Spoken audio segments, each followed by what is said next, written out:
आज का सबसे बड़ा सवाल दोस्तों कि एयर स्ट्राइक और सर्जिकल स्ट्राइक के बाद क्या इस्लामाबाद पर हमले से ही सुधरेगा पाकिस्तान? आपको स्पाइस 2000 के बारे में पता है? Spice Ladies and gentlemen, as we speak, there are close to 45,000 tweets, over 51,000 missed calls. Let's come together, viewers, and close to 30,000 WhatsApp messages as a response to our campaign, #CBI for SSR. Viewers, I thank you for your support and your faith in our investigation. Tonight, every video message, every tweet, every WhatsApp text should be a wake-up call for the Maharashtra government, which is not just covering up, but which is now brutally attacking Sushant Singh Rajput, brutally and relentlessly attacking his family. When we started Republic, we told you.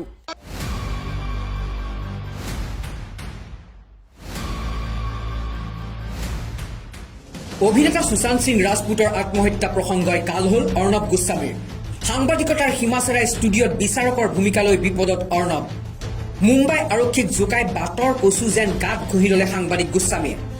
অৰ্ণৱৰ WhatsApp বাৰ্তালাপে ভাৰতক তুচ্ছ তাচ্ছিল্য কৰাৰ সুযোগ দিলে পাকিস্তানক।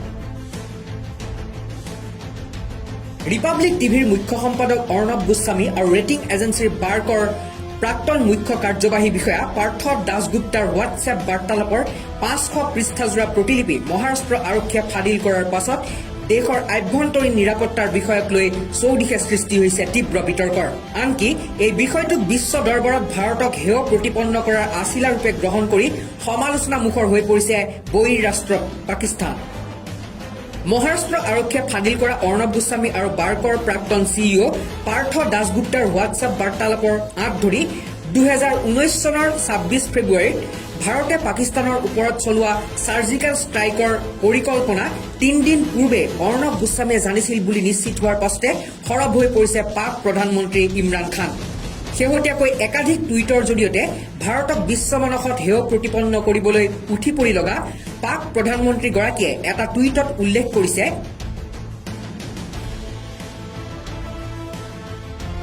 যুদ্ধবাজী দৃষ্টিভংগীৰ বাবে জনাজাত এগৰাকী ভাৰতীয় সাংবাদিকৰ ফাদিল হোৱা হোৱাটছএপ বাৰ্তালাপে স্পষ্ট কৰে যে সমগ্ৰ অঞ্চলটোত সৃষ্টি হ'ব পৰা অস্থিৰ পৰিস্থিতিক ওলাই কৰি মোদী চৰকাৰে নিৰ্বাচনী স্বাৰ্থত ভাৰতীয় সংবাদ মাধ্যমৰ সৈতে কেনে অশুভ চক্ৰ গঢ়ি তুলিছিল।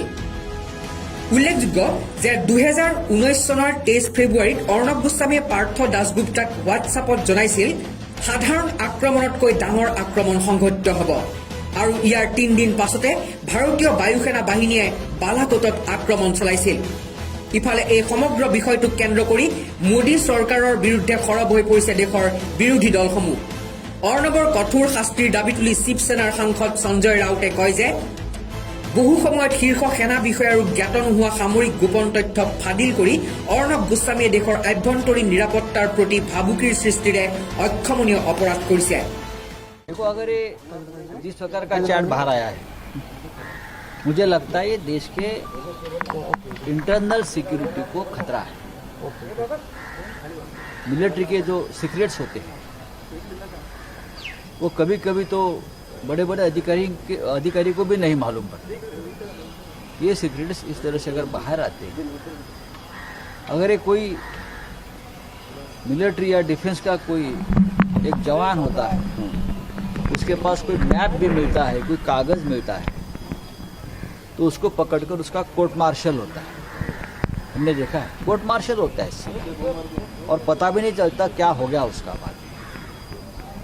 लेकिन ये तो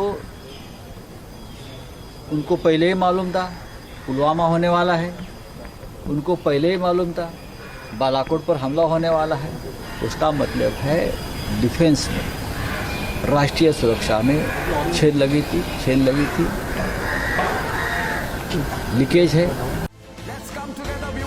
মন কৰিবলগীয়া যে অভিনেতা সুশান্ত সিং ৰাজপুতৰ মৃত্যু ৰহস্যক লৈ ষ্টুডিঅ'ত বহি নিজে উকিল আৰু বিচাৰকৰ ভূমিকাৰে মহাৰাষ্ট্ৰ চৰকাৰৰ ৰোষত পৰাৰ পাছৰে পৰা অৰ্ণৱ গোস্বামীৰ ইটোৰ পাছত সিটো কেলেংকাৰীৰ তথ্য উদঙাই সাংবাদিকগৰাকীক এক প্ৰকাৰ ধৰাশায়ী কৰি পেলাইছে মহাৰাষ্ট্ৰ আৰক্ষীয়ে। News desk, any Bharat.